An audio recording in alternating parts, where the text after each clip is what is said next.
அம்மா எந்தன்னம்மா, அந்த தெய்வம் உன் போல் இல்லை அம்மா.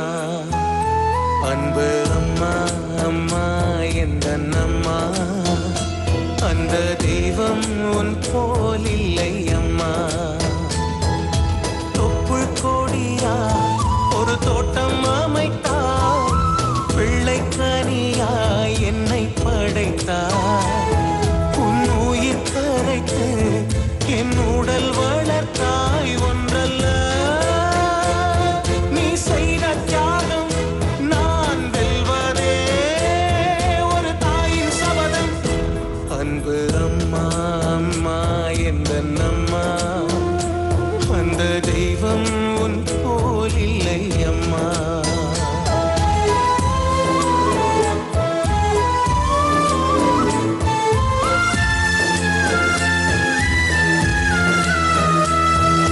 ரத்தத்திலே பால் எடுத்து புத்தத்திலே மூச்செடுத்து ஊட்டினாய் காட்டினாய் உலகத்தையே. பள்ளிக்கூடம் நான் படிக்க சொல்லிக்கட்ட நீ சுமக்க வெந்து நீ வெந்த சோறு போட்டாயே. உன்னிடு போறமா நான் இருந்தால் என்ன அம்மா, வெகு தூரமா எங்கோ போனால் என்ன. என்ன நினைச்சே உருவும் தாயே, உந்தன் சபதம் முடிச்சு வருவேன். அன்பு அம்மா அம்மா எந்தன்னம்மா, அந்த தெய்வம் உன் போல் இல்லை அம்மா. உன் உயிர் கரைத்து என் உடல் வளர்த்தாய். ஒன்றல்ல நீ செய்த தியாகம் நான் வெல்வதே ஒரு தாயின் சபதம், ஒரு தாயின் சபதம்.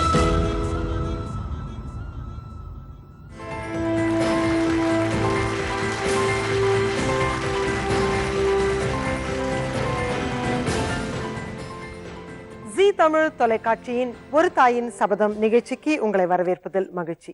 பாரம் சுமப்பது அப்படின்றது பெண்களுக்கு ரொம்ப இயல்பாகவே அமைந்துவிடும் ஒரு விஷயமா தான் இருக்கு. 10 மாதங்கள் குழந்தைய தங்களுடைய வயிற்றில் சுமக்கிறாங்க.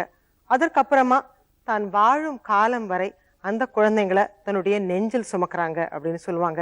அந்த மாதிரி தன்னுடைய குழந்தைகளுக்காக தனித்து நின்று போராடி தன்னலம் இல்லாமல் உழைத்து வெற்றி கண்ட தாய்மார்களை தான் இந்த நிகழ்ச்சியில நாம சந்திச்சுட்டு வரோம். அந்த வரிசையில இன்னைக்கு நாம சந்திக்க போகும் அற்புதமான ஒரு பெண்மணி சாந்தி.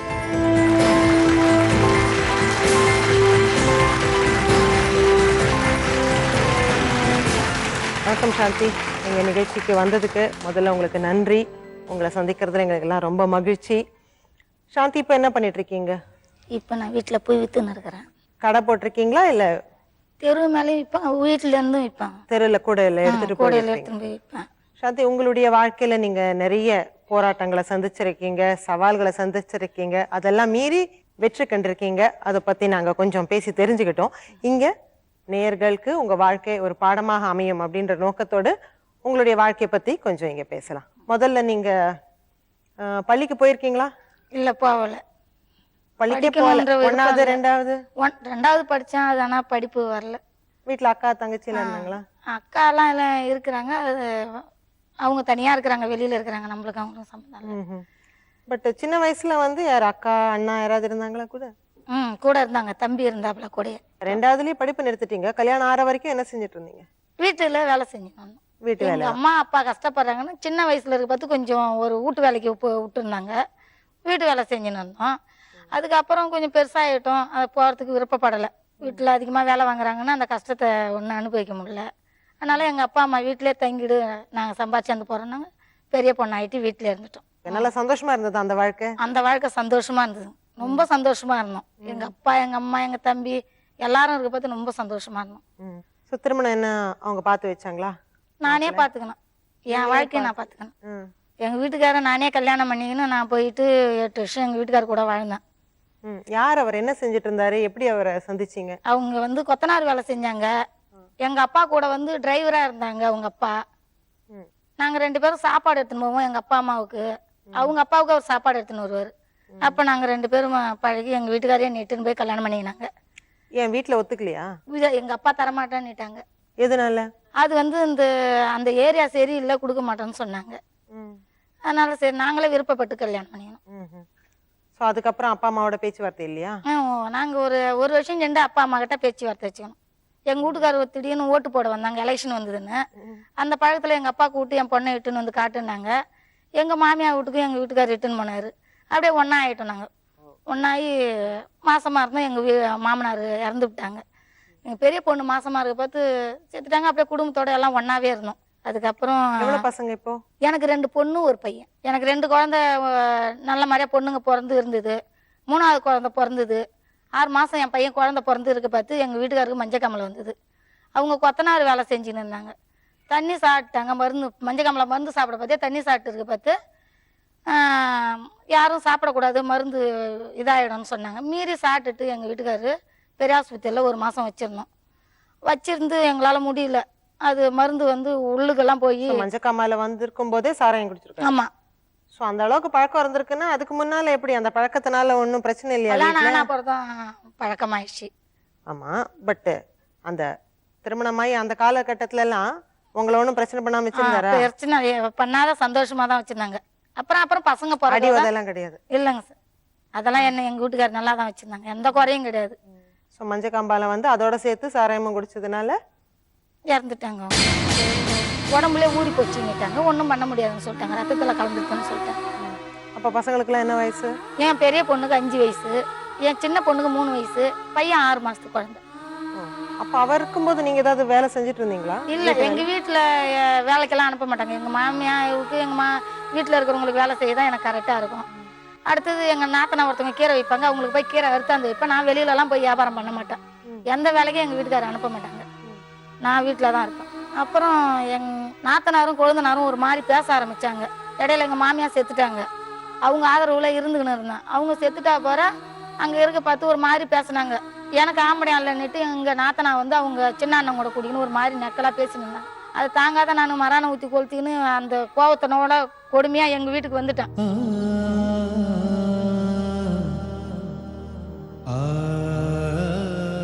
கொழுந்தனாரும் எங்கள் நாத்தனாரும் பண்ண கொடுமையிலனால மராணியை ஊற்றிக்கின்னு நம்ம ஏன் இவங்க பேச்சு இது மாதிரிலாம் நம்மள ஒரு மாதிரி பேசுகிறாங்களே, இனிமே ஏன் நம்ம இருக்கணும்னு நான் சாவறதுக்கு முயற்சி எடுத்தேன். அப்போ வந்து எங்கள் தம்பி வந்து இட்டுன்னு போய் பெரிய ஆஸ்பத்திரியில் என்ன 1 மாதம் காயங்கள் தான் இருக்கா? 1 மாதம் வரைக்கும் பெரிய ஆஸ்பத்திரியில் வச்சுருந்தாங்க. நல்லாயி வீட்டுக்கு வந்துட்டேன். நான் வந்ததுலேருந்து எங்கள் அம்மா வீட்டிலே தங்கிட்டேன். ஏன் அந்த சமயம் பசங்கள்லாம் நினச்சி பார்க்கலையா? எனக்கு அந்த நேரத்தில் பசங்களை நினைக்கல, நம்ம இருந்தால் இவங்க மேலே மேலே பிரச்சனை பண்ணுவாங்க, நம்மக்கிட்ட வம்பு வாங்கினே இருப்பாங்கன்ற மாரி. அப்புறம் பொழைச்சி எழுந்ததுக்கு அப்புறம் எப்படி இருந்தது உங்களுடைய மனநிலை? கொஞ்சம் பரவாயில்ல. அதனால் நான் காமந்து பண்ணி எப்படியே எங்கள் தம்பி இட்டுன்னு வந்து வீடு சேர்த்துட்டாப்புல. அப்புறம் இருக்க எங்கள் தம்பி அதுக்கப்புறம் அந்த மாதிரி முயற்சிகள் எதுவும் செய்யலை? எங்கள் அம்மா வீட்டுக்கு வந்த அப்புறம் அது மாதிரி முயற்சியெல்லாம் நான் எதுவுமே செய்யலை, சந்தோஷமாக இருந்தேன். ஸோ அப்போ நீங்கள் ஆஸ்பத்திரிக்கெல்லாம் போன போது பசங்களை யார் பார்த்துட்டாங்க? எங்கள் அம்மா வீட்டில் எங்கள் தம்பி பொண்டாட்டி இருந்தாங்க, அவங்க பார்த்துக்கினாங்க. எப்படி அது அந்த ஒரு நிமிஷம் ஞாபகம் இருக்கா உங்களுக்கு? அந்த நிமிடங்கள் இப்போ அந்த நெருப்பு உடம்புல பட்ட போது இது எப்படி இருந்தது உடம்புன்னு இப்போ ஞாபகம் இருக்கா? நானும் இப்போ இருக்கா? வந்து கஷ்டமா இருக்குது. இன்னும் வேற யாராவது செய்யலாமா அந்த மாதிரி? யாரும் செய்யக்கூடாது. என்னை பார்த்து எல்லாரும் இருந்த அழகு முகத்தை கெடுத்துக்கிட்ட பார்த்தாலுமே யாரும் செஞ்சுக்க மாட்டாங்க.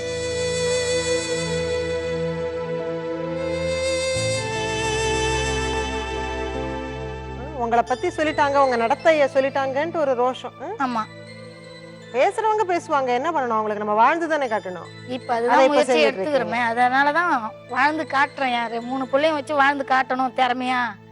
என் பொண்ணுங்க இப்ப வாழத்தை பார்த்து மத்தவங்க கஷ்டப்படணும். என்னென்ன சொன்னாங்களோ அவங்களாம் கஷ்டப்படணும். அதனால நான் செஞ்ச புண்ணியமோ இல்லை எங்க வீட்டுக்காரர் செஞ்ச புண்ணியமோ என் பிள்ளைங்க நல்லா இருக்கு. 2 பொண்ணும் எந்த குறைகளும் இல்லை என் பொண்ணுகளுக்கு. அதே மாதிரி என் பிள்ளைக்கும் படிக்க வச்சு நான் ஒரு வேலை வாங்கி கொடுத்து நான் வீட்டில் உட்காந்து சாப்பிட்டேன்னா இன்னும் 4 பேர் என்னை பற்றி கெவுரமா நினைக்கணும். அந்த அளவுக்கு நான் கஷ்டப்பட்டு வந்திருக்கிறேன். சரி, அப்போ எப்படி சம்பாதிச்சு அவங்களுக்கு இந்த மாதிரி ஒரு படிப்பெல்லாம் கொடுத்தீங்க? நான் பூ விற்கிறேன். பூ விற்று ஏதோ என்னால் முடிஞ்ச அளவுக்கு நான் தெரு மேலே பூ விற்று வீட்டில் உட்காந்து பூ விற்று பூவை கட்டி விற்று பிள்ளைங்களை படிக்க வைக்கணும்னு என் சின்ன பொண்ணை நர்ஸ் வரைக்கும் படிக்க வச்சேன். நர்ஸு முடிச்சு அது கல்யாணம் பண்ணின்னு போனோம். அது போதுமானதா இருந்தது அந்த வருமானம்? 3 வேளை சாப்பிட்டு 3 பசங்க. இல்ல, சாப்பாடு எங்க அம்மா வீட்டுல போட்டுறாங்கல்ல, அதை வச்சு நான் வந்து அந்த காசுல மீதி பண்ணி வச்சு எங்க பசங்களை படிக்க வச்சேன். அம்மா எல்லாம் ஓரளவு நல்ல இதுல வசதியா இருக்காங்களா? அம்மாலாம் வசதி கிடையாது, அம்மாலாம் ஏழை தான். சம்பாரிச்சாதான் எங்க வீட்டுல சாப்பாடு. இருந்தாலும் எங்க அம்மா எங்க அப்பாலாம் அப்ப பாத்துக்கினாங்க கொஞ்ச நாளைக்கு.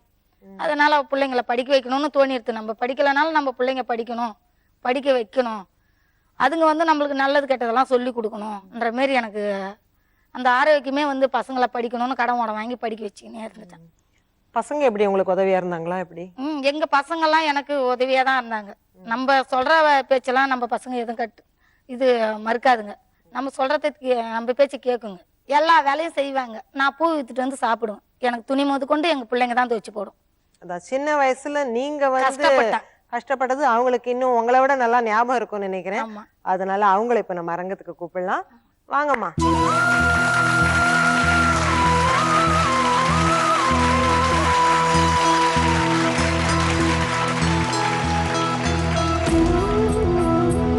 வணக்கம்.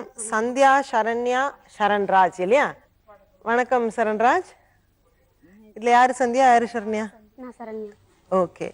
அம்மா, உங்க பசங்களை பத்தி சொன்னீங்க. சரண்ராஜுக்கு கண் பார்வை இல்லையா? கண் பார்வை இல்லை. இடையில தான் 6வது போக பார்த்து ஸ்கூல் 5வது படிச்சுட்டு 6வது போக பார்த்து கண்ணு தெரியாதான். என்ன ஆச்சுமா? ஜுரம் தான் வந்தது. ஜுரம் வந்து பெரியாஸ்பத்திரியில் வச்சிருந்தாங்க, கல்லூர் பெரியாஸ்பத்திரியில். அவங்க வந்து மூளைக்காய்ச்சல் சுரம்னு சொல்லவே இல்லை. திருப்பி கோரிமோட்டுக்கு எழுதி கொடுத்தாங்க. கோரிமோட்டுக்கு வந்தேன். அங்கே வந்து ரொம்ப ஓவராகி தூக்கி வீட்டுக்கு கொடுத்து அனுப்பிச்சிட்டாங்க. முடியாது கட்டான்னு. அப்புறம் நான் வந்து எல்லாரும் ஊருக்குள்ள சொன்ன வைத்தியத்தை செஞ்சு என் பிள்ளைய நல்ல மாதிரியா திறமையா என் பிள்ளைய ஆளாக்கி நான் காட்டுறேன்னு சொல்லி சொன்ன வைத்தியத்தெல்லாம் செஞ்சு என் பிள்ளைய உயிர் பழக்க வச்சுட்டேன். உயிர் பழக்க என்ன வைத்தியம் எல்லாம் சொன்னாங்க, இந்த வைத்தியம் செய்ய அந்த வைத்தியம் செய்யணும். ஆனா கண்ணு தான் தெரியாத ஆயிடுச்சு. கோரிமோடு போய் 5வது வரைக்கும் நல்லா பார்த்துட்டு இருந்த பிள்ளைக்கு அதுக்கப்புறமா இந்த மாதிரி ஆச்சுன்னாக்கா ரொம்ப கொடுமையாச்சே. சரண்ராஜ், நல்லா இருக்கீங்களா? நல்லா இருக்கு. இப்போ உங்க அம்மா வந்து எவ்வளோ பாடுபட்டு உங்களை எல்லாம் வளர்த்து இன்னைக்கு உங்களை எல்லாம் நல்ல ஒரு ஆளாக்கி இருக்காங்க அப்படின்னு சொல்லி மக்கள் எல்லாம் தெரிஞ்சுக்கணும் அப்படின்றதுக்காக டிவியில ப்ரோக்ராம் பண்ணிட்டு இருக்கோம். ஸோ அம்மாவை பத்தி நீங்க என்ன சொல்ல நினைக்கிறீங்க? எங்க அம்மாவை பத்தி சொல்லலாம். எங்க அம்மா எனக்கு இன்னொரு கடவுள் மாதிரி தான் மேடம். ஏன்னு கேட்டாக்கா, எனக்கு கண்ணு தெரிஞ்ச வெளியும் அவங்கள நான் என்ன அம்மா அப்படின்ற ஒரு பொருளோட தான் வச்சிருந்தேன்னு தவிர வேற எந்த மாதிரியும் அவங்கள நான் கருதலை. கண்ணு தெரியாம போனதுக்கு பிறகு என்னால் ஏந்து நடக்க முடியாது, ஏந்து உட்கார கூட முடியாது, எதுவுமே செய்ய முடியாது. அந்த மாதிரி நேரத்தில் வந்து சொல்ல பார்த்தீங்கன்னா எங்கள் அம்மா படாத கஷ்டங்களே கிடையாதுங்க மேடம். ஸோ நான் படுக்கையிலே கூட அந்த மலம் இன்ரோல் போயிடுவேன், எல்லாமே போயிடுவேன். அந்த நேரத்தில் கூட எங்கள் அம்மா சிலவங்க என்ன நினைப்பாங்க, இந்த புள்ள இருக்கிறதோட செத்துட்டா கூட பரவாயில்ல,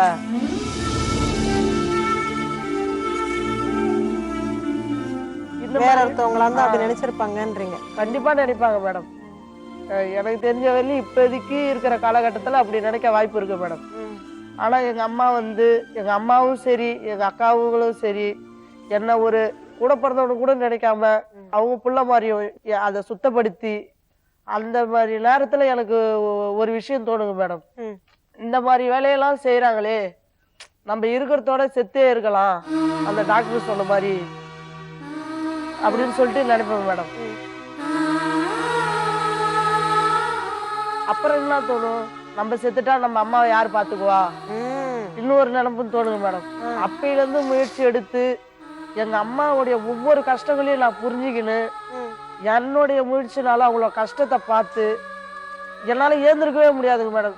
படுக்க வச்சாங்கன்னா அவங்களே தான் படுக்க வைக்கணும், ஏந்து உட்கார வைக்கிறதும் அவங்களே தான். அவங்களோட கஷ்டத்தை ஒவ்வொரு வாட்டியும் வேலைக்கு போயிட்டு வரும்போது அவங்க கஷ்டத்தை இடுப்பு வலிக்குது, எனக்கு கழுத்து வலிக்குது அப்படி சொல்லும் போது நானே முயற்சி எடுத்தேங்க மேடம். ஏந்து உக்காடுறதுக்கு தானா, அதுக்கப்புறம் நானே தானே உக்காந்து இருந்து ஏந்து நிக்கிறதுக்கு. ஏந்து நிக்கும் போது என்னால ஒழுங்கா நிக்க முடியாதுங்க மேடம்.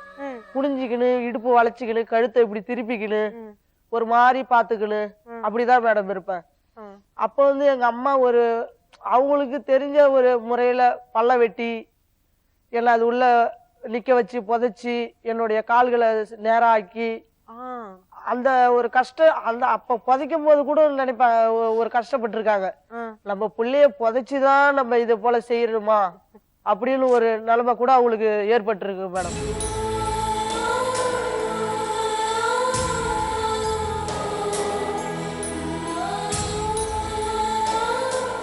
அந்த ஒரு 2 மணி நேரத்துக்கு அவங்க பட்ட வேதனை என்னால சொல்ல முடியாதுங்க மேடம். அதை உள்ள வச்சு புதைச்ச உடனே ஒரு 10 நிமிஷம் கழிச்சு வந்து உனக்கு வலிக்குதாப்பா, நான் வெளியே எடுத்துருவா, அது நீ நடக்கலனா கூட பரவாயில்ல, நான் உன்னை பாத்துக்கிறேன், நான் இருக்கிறேன் அப்படின்னு சொல்லி அந்த கஷ்டப்படும் போது எனக்கு இருக்கிற மனவேதனை மேடம் ரொம்ப கஷ்டம். அப்பையிலேருந்து முயற்சி எடுத்தது மேடம். அப்ப முயற்சி எடுத்து 2002 ரொம்ப கஷ்டமா இருக்குமா? வலிக்குமா உடம்பெல்லாம் அந்த மாதிரி? மண்ணு உடம்பு ஃபுல்லா மேல இருக்கும் மேடம்.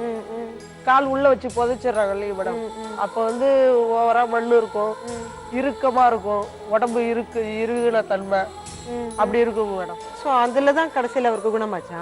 இல்ல இந்த மாதிரி எல்லாம் செஞ்சு நடக்காத இருந்ததெல்லாம் அதுல குணமாயிடுச்சு. ஆனா கண்ணு தெரியாததுல என்னால பண்ண வைத்தியம் எல்லாம் பண்ணி பார்த்தேன். கண் டாக்டர் எல்லாம் கண்ணு வராது அப்படி என் கூட வரவங்க கிட்ட சொல்லுவாங்க. நான் வெளியே வந்தா பாரு, என்கிட்ட நேரடியா சொல்ல மாட்டாங்க. அப்படியே கண்ணு வந்துடும், சின்ன வயசுல போயிடுது, வரும்னாங்க. பின்னாடி வரவங்க என்கிட்ட சொல்லுவாங்க. அந்த நடுவுல அவருடைய உடம்பு அவருக்கு நிக்க முடியல, அந்த சமயத்துல எல்லாம் கண்ணு தெரிஞ்சிட்டு இருந்ததா? அந்த சமயத்துல எல்லாம் கண்ணு தெரியாது. கண்ணு தெரியாததான் என்னை வந்து கோரிமோட்ல இருந்து சுத்தமாரியே வீணாக்கி தான் கொடுத்து அனுப்பிச்சிட்டாங்க மேடம். தம்பி நிக்க மாட்டான், உட்கார மாட்டான், அவன் சுய நிலத்துல சாப்பிட மாட்டான், நாங்க ஊட்டி விடுவோம், நாங்களே தூக்கி படுக்க வைப்போம், நாங்களே தூக்கி குளிப்பாட்டுவோம். அப்படிதான். அப்புறம் நீங்க நீங்களாவே இந்த சிகிச்சை முறை எல்லாம் செஞ்சு அவரை வந்து நல்ல மாதிரியே ஆகிட்டோம் மேடம். திடீர்னு வந்து என் பிள்ளைக்கு கண்ணு தான் இப்ப என்னால எதுவும் சரி பண்ண முடியாத ஆயிடுது.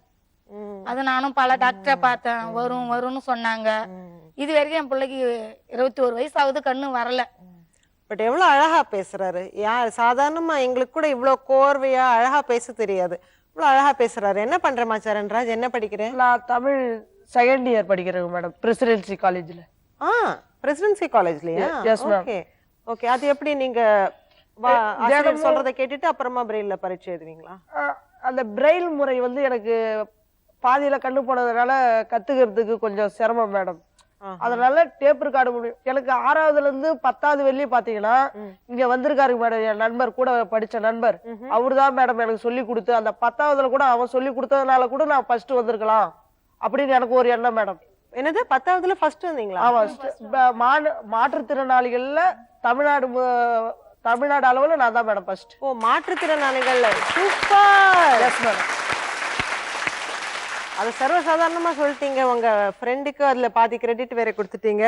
எங்க உங்களுடைய நண்பர் எங்க இருக்காரு? பி மோகன் மேடம் இங்க வந்திருக்காருங்க மேடம். வணக்கம் மோகன். வணக்கம் மேடம். உங்க நண்பர் சரண்ராஜ் கிட்ட பேசிட்டு இருக்கோம்.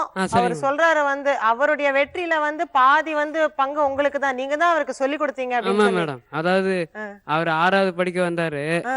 அப்ப அவருக்கெல்லாம் பிரெயில் ஒண்ணும் தெரியாது. நம்மளா பிரெயில் வச்சு சொல்லி கொடுப்போம்.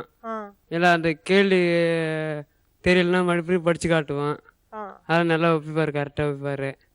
அதெல்லாம் நல்லா இது பண்ணாரு. நன்றி நன்றி மோகன். நன்றி நன்றி. ஸோ சரண்ராஜ், நீங்க சொல்லிட்டு இருந்தீங்க ஏற்கனவே அம்மா தான் உங்களுக்கு இன்னொரு கடவுள்னு சொல்லி. நீங்க சொன்னதெல்லாம் கேட்கும்போது எங்களுக்கும் அது புரியுது. வந்து எப்படி வந்து அவங்களுக்கு ஒரு பொருளாதார வசதி இல்லாத ஒரு சூழ்நிலையில கூட கணவர் இல்லை, ஆனா வந்து எப்படி பாடுபட்டு உங்களை திருப்பி ஒரு ஆளா நிக்க வச்சிருக்காங்கன்னு சொல்லி. மத்தபடி அம்மா பட்ட கஷ்டங்கள் எல்லாம் நீங்க எப்படி உணர்ந்தீங்க? எங்க அக்காங்களுக்கு வந்து திருமணம் பண்ணி வைக்கும் போது உணர்ந்தாங்க மேடம். அந்த நேரத்துல வந்து காசுக்கு கஷ்டம் அப்படின்ற போது அவங்களால ஒண்ணும் பண்ண முடியலைங்க மேடம். இவெல்லாம் சிம்பிளா பண்ண என்ன, ஒரு 2 தட்டு எடுத்து ஒரு குண்டா எடுத்து வருவா, அவளால அதான் முடியும் அப்படின்னு கூட பேசிக்கிறாங்க மேடம். ஆனா அந்த நேரத்துலயும் நம்ம பொண்ணுங்க கஷ்டப்படக்கூடாது, போற இடத்துல அவங்க சொன்ன மூக்கு மேல விரல வைக்கணும் அப்படின்றதுக்காகவே ராப்பகலா பூ கட்டி இந்த திருவிழா நேரத்துல வித்து பணத்தை கொஞ்சம் கொஞ்சமா சேர்த்து 10வதுக்கு கடன் வாங்கி அவங்க 2 பேருக்கும் நல்லபடியா கல்யாணம் பண்ணி வச்சாங்க. அன்பு அம்மா அம்மா அம்மா. இப்ப அவங்க நல்லா இருக்கிறாங்க. அவங்க வந்து இப்ப எங்கள்கிட்ட வந்து எந்த கஷ்டமும் சொல்றது இல்லைங்க மேடம். அது எங்க அம்மா செஞ்ச அந்த கஷ்டத்துக்கு நல்ல ஒரு கைமாறா இருக்குங்க மேடம். உங்களுக்கு எப்படி, நீங்க படிப்புக்கெல்லாம் அம்மா எப்படி சமாளிச்சாங்க? எனக்கு வந்து கவர்மெண்ட்ல இருந்து வருஷம் வருஷம் 2000 ஸ்காலர்ஷிப் தருவாங்க மேடம். அதை வந்து நான் மொத்தமா அவங்கள்ட்ட கொடுத்துருவேன் மேடம். இவங்க டெய்லி தினமும் பூ கட்டி விற்கிற காசை வந்து கொஞ்சம் கொஞ்சமா சேர்த்து. ஸ்காலர்ஷிப் வந்து நீங்க ஃபர்ஸ்ட் வந்ததுக்கு அப்புறம் தான் கிடைச்சிருக்கும் இல்லையா? ஆமாங்க மேடம். அதுக்கு முன்னாடி பூ கட்டி விற்கிறது தான் அந்த காசுல தான் எல்லாத்தையுமே சமாளிச்சாங்க. சோ இப்போ நீங்க செகண்ட் இயர் படிச்சிட்டு இருக்கீங்க இல்லையா? ஆமாங்க மேடம். தமிழ் படிக்கிறீங்களா? ஆமாங்க மேடம். ஓகே. மேற்கொண்டு என்ன செய்ய போறீங்க? மேற்கொண்டு படிச்சுக்கினே இருப்பேன் மேடம். எந்த ஒரு எக்ஸாம் வந்தாலும் எழுதி ஃபர்ஸ்ட் வேலைக்கு போகணும். அதான் மேடம் என்னோட அச்சீவ்மெண்ட். எந்த எக்ஸாம் இருந்தாலும் டிஎன்பிசியா இருந்தாலும் சரி, டிஆர்பியா இருந்தாலும் சரி, பிஎட் முடிச்ச உடனே எல்லா எக்ஸாமும் அட்டன் பண்ணுவோம் மேடம். ஃபர்ஸ்ட் எங்க அம்மாவை அந்த கஷ்டம் அப்படின்ற இடத்துல இருந்து தவிர்க்கிறது தான் மேடம் என்னோட குறிக்கோள். நீங்க முதல்ல ஒரு வேலைக்கு போய் அவங்கள அம்மா வந்து உட்கார வச்சு சாப்பாடு போடணும்ன்றதுதான் மேடம் என்னோட குறிக்கோள். நீங்க சொல்லுங்கம்மா, நீங்க எல்லாம் என்ன படிச்சீங்க? நான் 6th வரைக்கும் தான் மேடம் படிச்சிருக்கேன். அப்படியா? எனக்கு படிப்பு வரல, அதுல இருந்து வீட்ல தான் இருந்தேன். அப்படியா? நீங்கம்மா? நான் டிப்ளமோ நர்சிங் அசிஸ்டன்ட் முடிச்சேன். சோ இப்போ வேலை பண்றீங்களா? இல்ல, வீட்ல தான் இருக்கேன். ஓஹோ, ஏன் அப்படி? குழந்தை இருக்கு, பாத்துக்கணும். அதுக்கு முன்னால வேலை பார்த்துட்டு இருந்தீங்களா? இல்ல கல்யாணம் ஆகிறதுக்கு ஒரு 6 மாசம் முன்னாடி வேலை செஞ்சுட்டு தான் இருந்தேன். கல்யாணம் ஆனதுக்கு அப்புறம் தான் போகல. இப்போ நீங்க வந்து அம்மா கஷ்டப்பட்டதெல்லாம் பார்த்துருக்கீங்க இல்லையா? அதை பத்தி இப்ப என்ன சொல்ல விரும்புறீங்க? எங்க அம்மா சின்ன வயசுல இருந்து ரொம்ப கஷ்டப்பட்டு பூ கட்டி வித்து இவங்க 2 பேரும் ரொம்ப கஷ்டப்பட்டு படிக்க வச்சாங்க. நான் வீட்ல தான் இருப்பேன். ஒருவேளை சாப்பாடு கூட ரொம்ப கஷ்டப்பட்டு இருக்கிறோம் நாங்க. நீங்க எதுவும் வேலைக்கு போனீங்களா? இல்ல இல்ல, வேலைக்கெல்லாம் வெளிலலாம் போல, வீட்ல தான் இருப்பேன். வீட்டு வேலையெல்லாம் நீங்க பார்த்துட்டு இருப்பீங்க இல்லையா? அம்மாக்கு அட்லீஸ்ட் அந்த ஒரு பாரத்தை குறைச்சிங்க நீங்க. உங்க கணவர் என்ன செய்றாரு? கொத்தனார் வேலை செய்றாங்க. ஓகே. உங்க கணவர்மா? எலக்ட்ரிஷியன் பிளம்பிங் வேலை செய்றாங்க. சோ இப்போ உங்க திருமணத்துக்காக வந்து அம்மா நிறைய கஷ்டப்பட்டிருப்பாங்க அந்த இது பண்றதுக்கு. அந்த சமயங்கள் எல்லாம் உங்களுடைய மனநிலை எப்படி இருந்தது? கல்யாணமே பண்ணிக்கூடாதுன்னு தோணுச்சு. அப்ப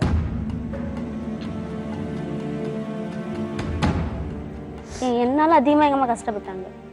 என்னையும் படிக்க வச்சுக்கிட்டு, என் தம்பியும் படிக்க வச்சுக்கிட்டு, அவனுக்கும் பணம் கட்டுவாங்க, எனக்கும் பணம் கட்டுவாங்க. ஒரு நாள் அழுதுட்டே சாப்பிடாம கூட பட்டுருவாங்க. அவங்க எங்க கிட்ட காமிச்சிக்கவே மாட்டாங்க கஷ்டப்படுறத மட்டும். எனக்கு எக்ஸாம் ஃபீஸ் கட்டினாங்கன்னா அந்த மறு வருஷம் வர வரைக்கும் அந்த ஃபீஸ்க்கு வாங்கின கடத்தை அடிச்சிட்டு இருப்பாங்க.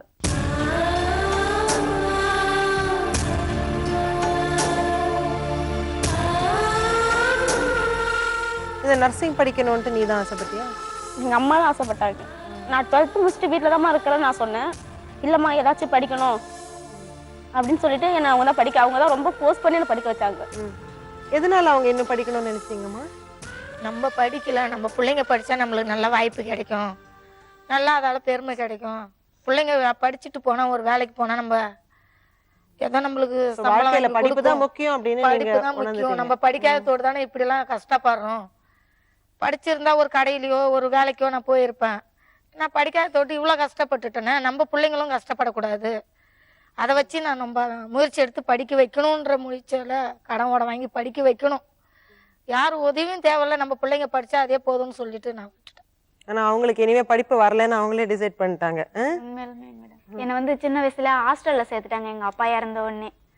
அது எனக்கு தனியா இருக்க பிடிக்கல. 6th போன உடனே எனக்கு படிப்பு சுத்தமா வரல. ஃபெயில் ஆன உடனே வீட்டுக்கு அனுப்பிச்சிருவாங்கன்ற ஒரு ஆர்வத்திலே ஃபெயில் ஆயிட்டேன். அதோட வீட்டுக்கு வந்துட்டேன். அழகா சொல்றீங்களே, ஃபெயில் ஆனா வீட்டுக்கு அனுப்பிச்சிருவான்றது ஒரு ஆர்வம் ஆயிடுச்சு. அது அப்போ ஒரு ஆர்வமா இருந்துச்சு. நம்மளுக்கு அப்பாதான் இல்லையே, அம்மாவை விட்டு ஏன் பிரிஞ்சு இருக்கணும்னு. அப்ப தெரியாது எங்க அம்மா அவ்வளவு கஷ்டப்படுறாங்க.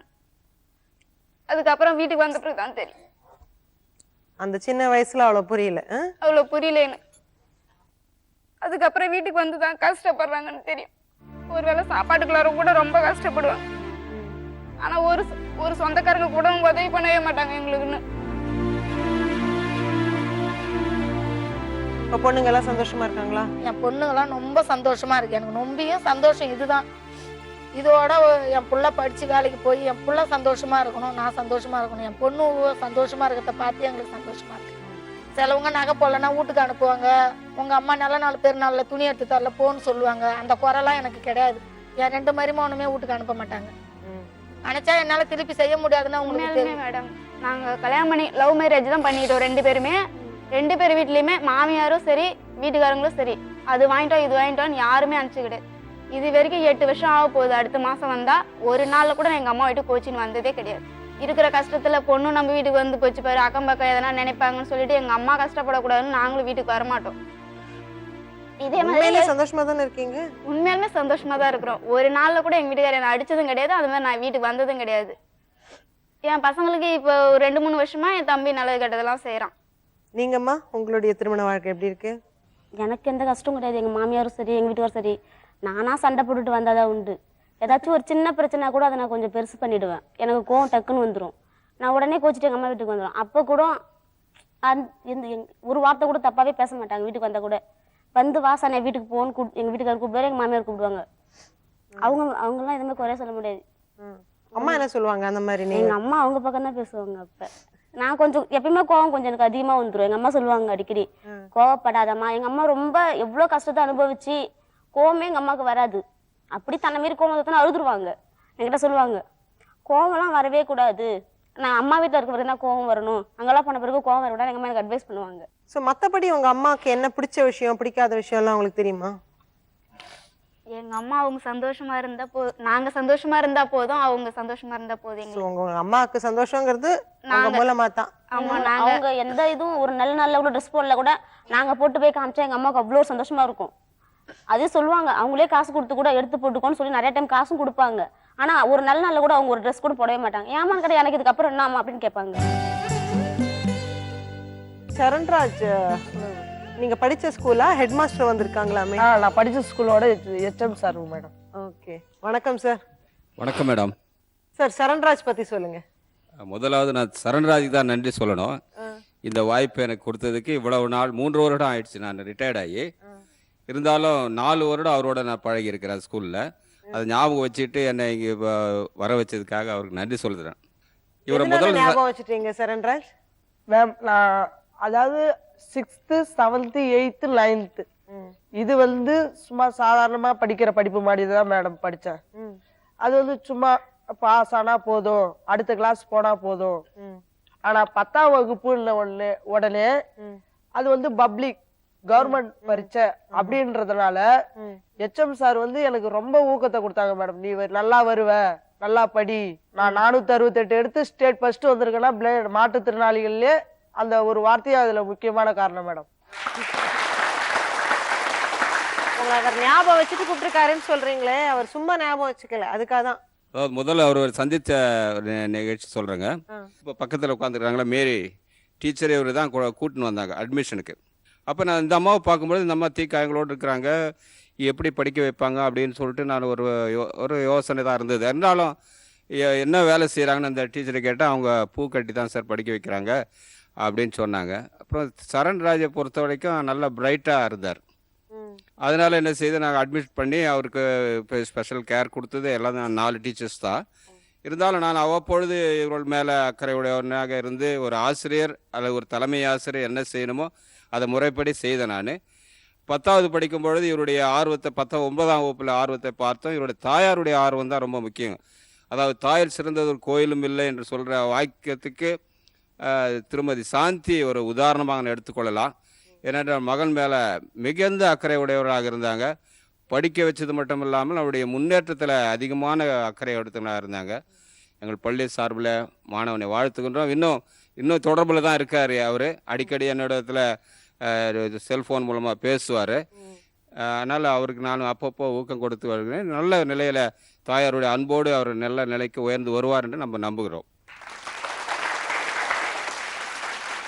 நீங்க டீச்சர் இல்லைங்களாமா? வணக்கம் மேடம். மேரி இல்லையா உங்க பேரு? ஓகே. நான் திருச்சி மாவட்டத்தை சேர்ந்தவள். நான் கடந்த 10 ஆண்டுகாலமாக தூய தாவீது மேல்நிலைப் பள்ளியில் பணியாற்றி வருகிறேன். ஆதார ஆசிரியராக 6th சேர்த்தாங்க சரண்ராஜ். அவங்க மனம் சோர்ந்து போய் தான் இருந்தாங்க.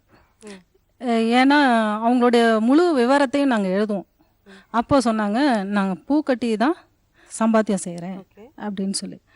சரி, உங்களுக்கு நம்பிக்கை இருக்குல்ல, நாங்கள் பார்த்துக்குறோம், நீங்கள் உங்களுடைய வேலையும் செஞ்சுக்கோங்க, நாங்கள் அழைக்கும் போதெல்லாம் நீங்கள் மாணவனை பார்க்கணும், உங்கள் பையனை பார்க்கணுன்னு சொன்னோம். அதே மாதிரி நாங்கள் அழைத்த குரலுக்கு உடனே நிற்பாங்க, எந்த கஷ்டம் இருந்தாலும் சரி. அது அந்த நேரத்தில் பார்த்தீங்கன்னாக்கா சின்ன பொண்ணுக்கு ஃபீஸ் கட்டணுமா படிக்கிறதுக்கு, இப்போ பையனுக்கு வேறு ஃபீஸ் கட்டணும், இப்போ அங்கே கட்டிட்டு தான் இப்போ அங்கே வரேன் அப்படின்னு சொல்லுவாங்க. எப்படிம்மா அப்படி நீங்கள் இந்த கஷ்டத்தெல்லாம் இது பண்ணுறீங்கன்னா, கொஞ்சம் கொஞ்சமாக நான் பூ கட்டிட்டு கொஞ்சம் கொஞ்சமாக மீதி சேர்த்து வச்சுப்போமா. என்னால் முடியாத பட்சத்துக்கு நான் கடனும் வாங்கிட்டு வருவேன்.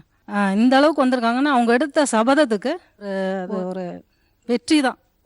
இவங்கள பார்க்குறவங்க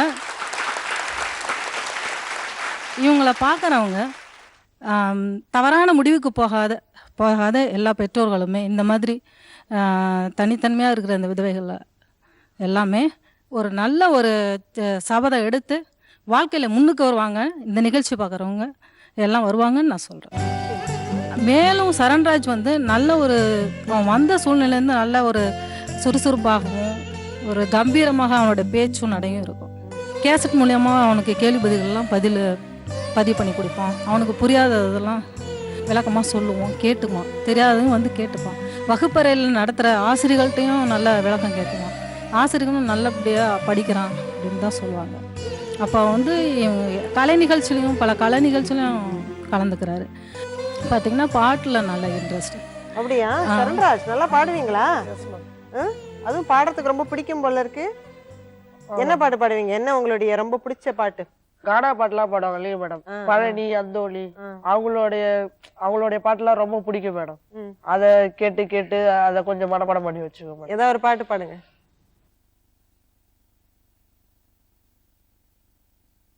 பொண்ணை பெத்தவன் கடங்காரனா ஆகுறான், தாலி கட்டுனவன் 90 பவுனு கேக்குறான். பொண்ணை பெத்தவன் கடங்காரனா ஆகுறான், தாலி கட்டுனவன் 90 பவுனு கேக்குறான். சேர்த்து வச்ச பணத்தை வித்து போடுறான், அவங்க அப்பங்கூட பத்தலன்னு கேக்குறான். ஏ மாப்பிளடா இது ராமச்சந்திர பாட்டடா, தப்பு தாண்டா இல்லடா சொல்லும் கதைய கேளுடா. ஓ அண்டா குண்டா சொம்பு பூரா பித்தளை, அம்புட்டும் போட்டு கூட பெமானிக்கு பத்தலை. ஆட்டமாட்ட வித்தாடா அத்தனையும் போட்டாடா, கேடுகட்ட மாப்பிளைக்கு வண்டி வாங்கி தந்தாடா. இவள தங்கம் பொண்ணுக்கு இன்னைக்கு இல்லையே, போட்ட பொருளை எல்லாம் அடகு வச்சு குடிச்சாண்டா. பொண்ணை பெத்தவ கடகாரனா ஆகுறான், தாலி கட்டுனவ 90 பவுனு கேக்குறா.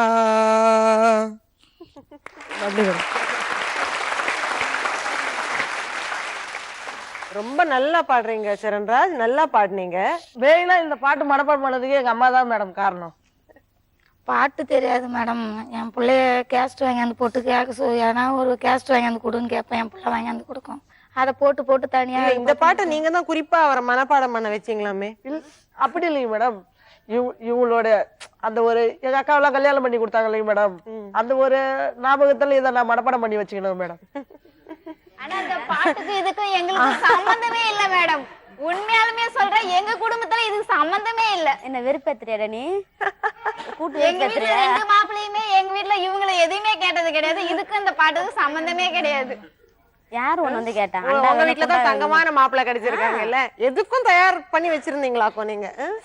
இல்லைங்க மேடம், இல்லை. இப்ப சிவப்பா ஒரு பாட்டு பாடணும்னு வச்சுங்களா, நீங்க சிவப்பா இருக்கிறவங்க எல்லாம் கோச்சுக்குவாங்க. அதனாலதான் இந்த மாதிரி பாட்டு பாடணும் மேடம். நல்ல வேலை சிவப்பா பாட்டு பாடல. எங்க மாமா ரொம்ப நல்லவருன்ட்டு. இப்ப இருக்கு உங்களுக்கு இறங்கினதும் உங்க அக்கா கிட்ட இருந்து அடிதான் இருக்கு. சொல்லிடுங்க அவங்க கிட்ட, அவங்களுக்கும் இந்த பாட்டுக்கும் எந்த சம்பந்தம் இல்லைன்னு.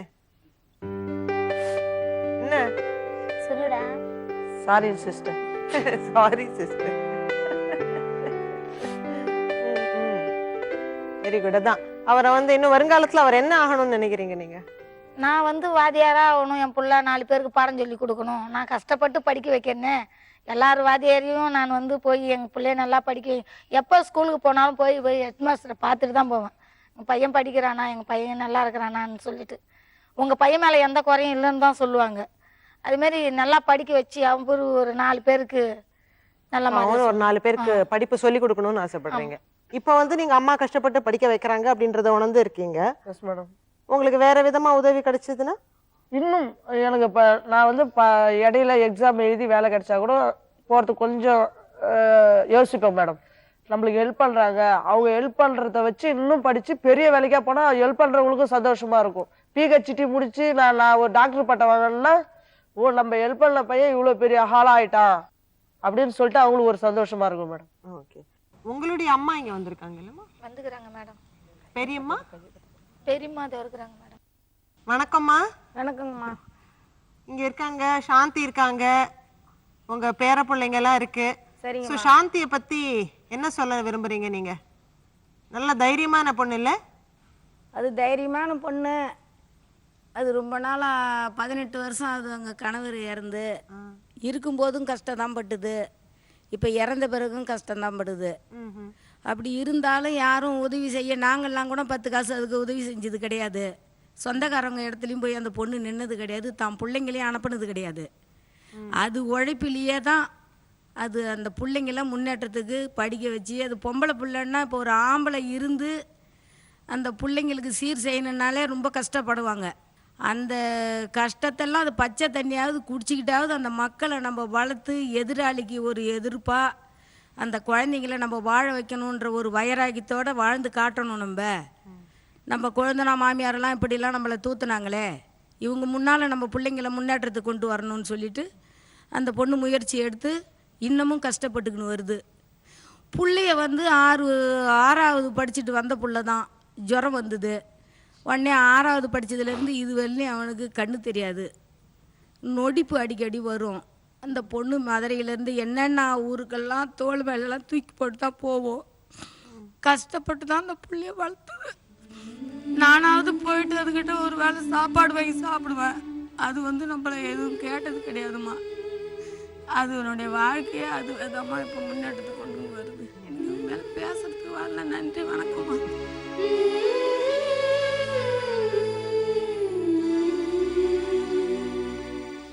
இப்போ நம்ம ஜீ தமிழ் தொலைக்காட்சி பார்த்துட்டு இருக்கிற நேயர்கள்ல வந்து நிறைய நல்ல உள்ளங்கள் எல்லாம் இருக்காங்க. அதனால அவங்க கிட்ட நீங்க நேரடியா கேளுங்களேன். எங்க அம்மா கஷ்டத்தினால கஷ்டப்பட்டு எங்களை படிக்க வச்சதுனால நாங்கள் இந்த நிலைமைக்கு படித்து இந்த முன்னேறி வந்திருக்கோம். பார்த்து கொண்டு இருக்கும் நேயர்கள் உதவி பண்ணீங்க அப்படி என்றால் நான் மேலும் படித்து முன்னேறி ஒரு சந்தோஷத்தை உங்களுக்கு நான் கொடுப்பேன். உதவி பண்ண முடிஞ்சால் எங்கள் குடும்பத்துக்கு பண்ணீங்கன்னா கொஞ்சம் சந்தோஷமாக இருக்கும். நான் சரண்ராஜ் கிட்ட சொன்ன மாதிரி நிகழ்ச்சியை பார்த்துட்டு இருக்கிறவங்க எத்தனையோ பேர் பணமும் நல்ல மனமும் படைத்தவர்கள் இருப்பீங்க. சரண்ராஜுக்கு ஏதாவது ஒரு விதத்துல நீங்க உதவி செய்ய முடியும்னு நினைச்சீங்கன்னா அது சரண்ராஜையும் அவனுக்காக போராடி இந்த 3 நல்ல குழந்தைங்களையும் ஒரு இல்லாத என் பிள்ளைய வளர்த்து நான் ஆளாக்கி இது வரைக்கும் படிக்க வச்சுன்னு கொண்டாந்து நிறுத்தி வச்சுக்கிறேம்மா.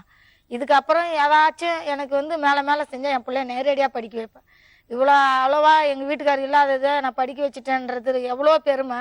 இன்னும் இருக்க நான் ஒரு பொம்பளை தனியாக யாருக்கு உதவியும் இல்லாத நான் வாழ்ந்து இது வரைக்கும் என் பிள்ளைங்கள ஓடி ஏற்றிட்டேன். இது வரைக்கும் நல்ல மாதிரியாக தான் அமைச்சிக்கின்னு இருக்கிறேன் என் பிள்ளைங்கள. கண்டிப்பாக உங்களை பார்க்கும்போது உண்மையிலேயே நிறைய பேருக்கு உங்களுடைய வாழ்க்கை வந்து ஒரு பாடமாகவும் ரொம்ப ஒரு இன்ஸ்பைரிங்னு சொல்லுவோம். அந்த மாதிரி வந்து எப்படியெல்லாம் இருக்காங்க மக்கள் அப்படின்ற மாதிரி தான் உங்களை பார்க்கும்போது எங்களுக்கெல்லாம் தோணுது. அதனால உங்களுக்கு எங்களுடைய வணக்கங்கள். இன்னும் மேலும் மேலும் சரண்ராஜுக்கு நிச்சயமாக உதவிகள் கிடைக்கும். இன்னும் அவர் நல்லா படிப்பார், நல்ல ஒரு நிலைமைக்கு வருவாங்க. நீங்கள் எல்லாம் ஒரு அழகான குடும்பமாக நல்லா ஒத்துமையாக என்னைக்கும் சந்தோஷமாக வாழணும் அப்படின்னு சொல்லி ஒரு தாயின் சபதம் டீம் சார்பாக உங்களுக்கு எங்களுடைய வாழ்த்துக்களையும் சொல்கிறேன். இன்னைக்கு உங்கள் எல்லாரையும் இந்த நிகழ்ச்சியில் சந்தித்ததில் ரொம்ப சந்தோஷம். மீண்டும் அடுத்த நிகழ்ச்சியில் மற்றும் ஒரு அற்புதமான தாயோடு உங்களை சந்திக்கும் வரை நன்றி, வணக்கம்.